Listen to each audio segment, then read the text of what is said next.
you have to take a breath, you have to forget all the complicated details about who's talking to whom, and think what has changed even before we know who is the next man to occupy Downing Street. For the first time in 70 years, and it was 70 years today, Winston Churchill formed a coalition. We will have, almost guaranteed, a coalition government in this country. For the first time in 70 years, a Liberal, now called Liberal Democrats of course, will sit at a cabinet table in this country.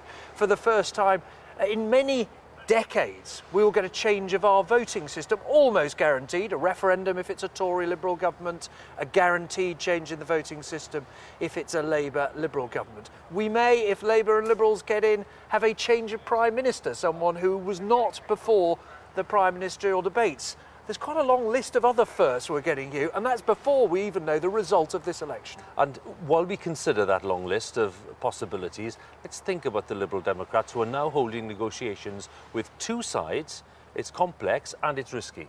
Complex and risky in part because it was revealed earlier today that Nick Clegg had been having a secret meeting with Gordon Brown at the same time as having a meeting with David Cameron in the same morning, and the Tories didn't know about it. His negotiators were meeting the Tories. It emerged they'd also met with the Labour Party too. There is anger on both sides about that.